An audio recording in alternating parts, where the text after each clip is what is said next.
welcome back to my channel. I hope you're having a great day. Today I'm going to do another eye look. I think it's the third one using Modern Renaissance palette by Anastasia. Love this palette. It is so versatile. The quality of the shadows is terrific. They're so rich, and each color stays true. They blend beautifully, yet they don't become a muddy mess on your eyes. And they do give some kickback and fallout, but they're highly pigmented, and I find that often is the case with highly pigmented products. You use less of it, you blend away and add more. They're very buildable. So I'm going to put my foundation on. Today I'm using my favorite It CC cream in the shade Light, and I'm going to show you how I mentioned on my last video, how I use it applied to a damp beauty blender. This one is by Beauty Junkies. And I'm going to use a drop of jojoba oil. This is by the company Majestic Pure. You can get it on Amazon. And I literally take one tiny drop. That's it. I add it to the foundation. Nothing fancy. Pop it right on top. And then just sort of spread it out all over my face. I find that this is absolutely helping me with the dryness I'm getting from my Retin A. It helps to keep my skin from flaking and peeling. And it's such a tiny bit of oil. I know a lot of people feel that oils can cause your skin to stop producing its own oil and actually have an adverse aging, kind of saggy looking effect on your skin. I don't know if that's true or not. I know Obagi, the skin line Obagi, the Dr. Obagi who founded that was his philosophy. Originally, I don't think it is anymore, but I don't know. I think you have to see for yourself, but I can tell you it's really been helping my skin. Now you can see the extra shine, which I personally don't mind when my skin is this dry. I think it makes it look a little bit more healthy, but it'll dry down a little bit, and if it's still too shiny, you can always dust it with a little bit of powder. And that's it. I just pounce it on. I think I got it. Blend it down in my throat, and of course I try not to forget the ears, and that's it. Also, this Majestic oil is not organic, but it is Majestic Pure is a very highly rated brand, and it doesn't have any odor. It just is very comfortable on the skin. I use it on my hair. I love it. I want to talk to you as I get ready with you about ingredients. And I'm going to start with Buon Fresco, which is like a cool taupe with a little bit of violet undertone. I'm going to put that on my lower lid. I want to talk to you about ingredients, and the reason is it's a very individual choice what you want to put on your skin, ingest into your system, what you want to put on as far as cosmetics go. There's a lot of controversy on ingredients. We all know that the FDA is a little bit behind in kind of bringing our country up to speed and what's acceptable and what's not. But it's up to you as the individual. I really think it's incumbent on all of us as individuals to do our homework, decide what we feel is right for us, and act accordingly. I try to be green and clean as much as possible where it comes to my diet, nutrition in general, and skincare, cosmetics. I will not say that I'm completely green. I'm not. I use active ingredients that are known to be, in some cases, could be dangerous. My background working for John Frieda for so many years with R&D and with Procter & Gamble for so many years. I tend to look at things a little bit differently. If the tests have proven them safe in the manner and the amount that they're used, that's good enough for me. A lot of people don't feel that way. If something's carcinogenic in a very high dose, for example, that you never use in a lifetime, for some people, they want to stay away from ingredients like that. That's okay. That is your choice. For me, I tend to approach it a little bit differently. I'm not saying it's right. I'm not saying it's wrong. I'm just saying it's what I choose to do for myself. There are places where you can go. You can go directly to companies and ask for their MSDS sheets. I'm next going to dip into, what shall I try? Oh, a little bit of this rosy red love letter. You can reach out for the MSDS sheets, Material Safety Data Sheets, and what they'll do is send you information about the ingredients of the items that you're using, and that may be helpful to you. You can also go to websites like ewg.org, ewg.org. You can look up just about any ingredient there, and you can find out what it's all about and decide if it's something you want to avoid or not. Then you just simply avoid it. Oh, I think this look is quite striking. I'm enjoying it. Definitely not an everyday look, but it's pretty cool. So that's what I would suggest you do. Again, it's really up to the individual. I use Retin-A. Retin-A, a lot of people are for it. It's been used for years for acne, for aging, anti-aging, sun-damaged skin, and then there are people that'll say, oh, it's an adaptogen that will change your hormone structure or whatever, or it's too much vitamin A for your system to process. It's derived from vitamin A. You make that decision for you. I'm quite comfortable with my decision. So I'm dipping in now for my third shade, Tempera, just because I want a little highlight on the brow bone. Don't worry, I'm going to blend all this in so it's not so garish, but I think that's a really pretty look. As far as my lower eye, I'm going to go right into concealer. I'm going to use my Garnier Clearly Brighter Concealer. You can get this in the skincare section at the drugstore. It's not in the cosmetics section. It's a roller ball. This is light. I think I ordered my most recent ones on Amazon. I get a lot of stuff on Amazon. Amazon's so easy. You know, who doesn't want to shop there? I'm going to let this set up, let it dry down a little, and then pat it in. Maybe what I'll do is do a little blending now. So I'm just going to take a nice fluffy brush and blend. And that's all I'm going to do. Just to soften it up a bit, nothing dry. I actually kind of liked it before I blended it, but that's okay. I'll keep it this way. But share with me your thoughts below. Are there ingredients that you absolutely avoid at all costs? Do you turn your back at the whole issue?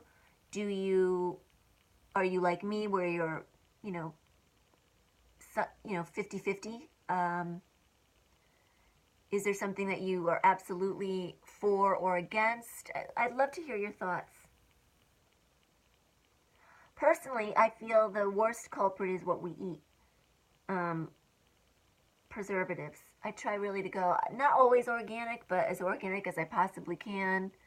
I eat very little meat, but I do eat some meat. Yeah, it's looking good. Again, it's an individual choice, right? For eyeliner, I'm going to take a little bit of this very beautiful by Sephora Fifth Avenue eyeliner. It's their eye pencil. And I'm going to tight line, but I'm going to have to use a mirror so I can see what I'm doing. Try to keep the glare off of you. There you go. And I'm tight lining my top line.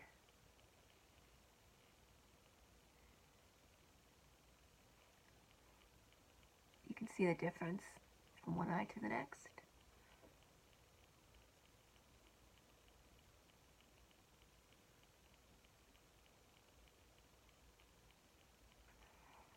And there we go. I think I'm going to put a little bit extra on the outside and then blend it just to give a little bit of a drama to it. I think that'll be really pretty. And to blend that, I'm going to use a pencil brush. And all I'm going to do, I'm going to try to do it in the monitor so you can see, is blend that right out. Very nice. I even put a little bit of that liner down below on my lower lash line.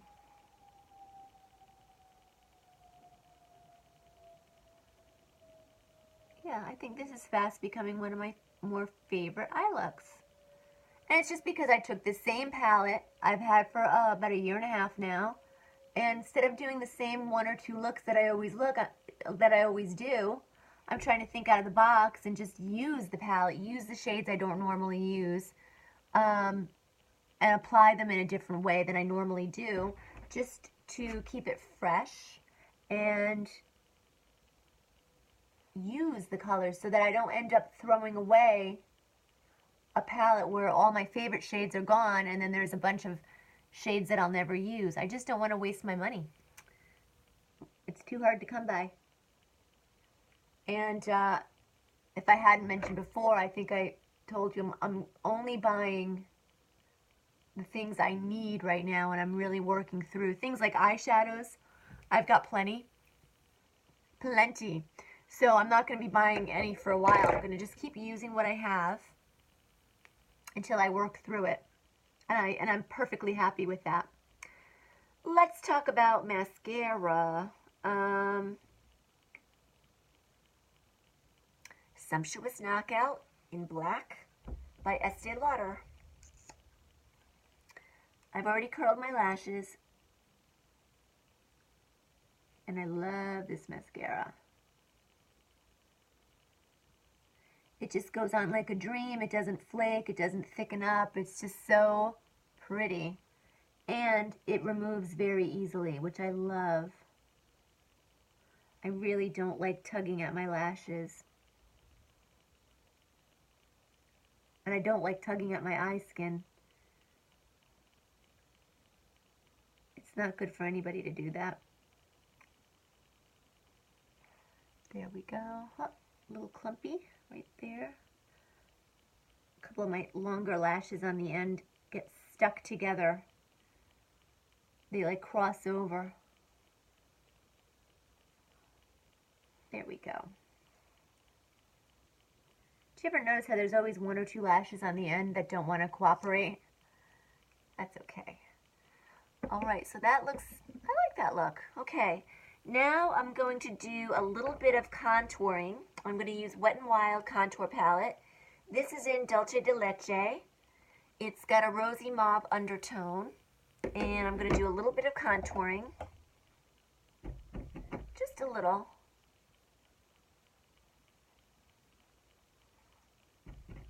They're very pigmented. See, that was one tap in the palette. That's all right, I'll blend it out.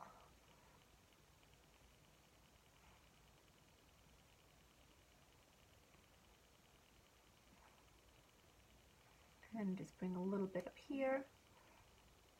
Whatever's left on my brush. Contour the nose. And I'm going to dip into my Milani Tea Rose.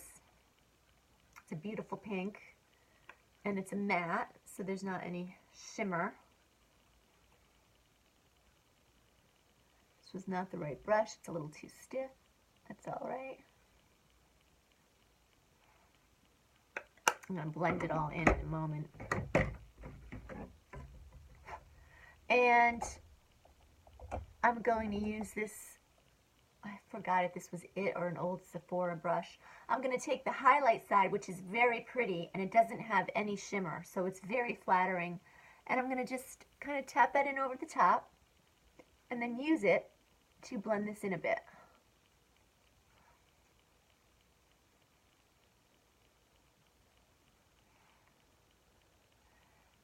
Yeah, I think that's good.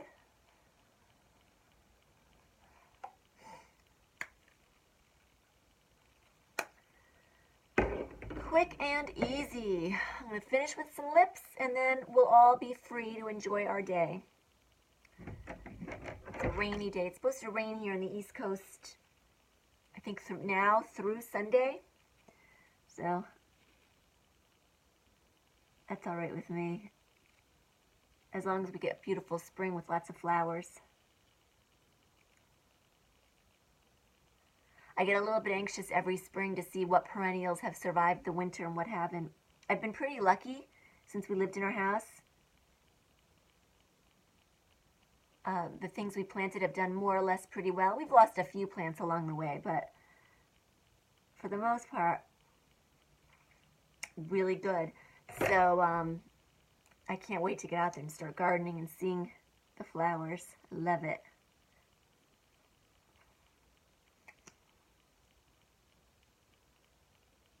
This is a lip gloss by L'Oreal Infallible 8-Hour Lip Gloss. It's in the shade 505. This is a great universal shade for everyone. It's like your lips but better. And that is my look. See the eyes? Anastasia Beverly Hills Modern Renaissance. Thank you for watching. I hope you have a great day, and I'll see you again next time. Bye.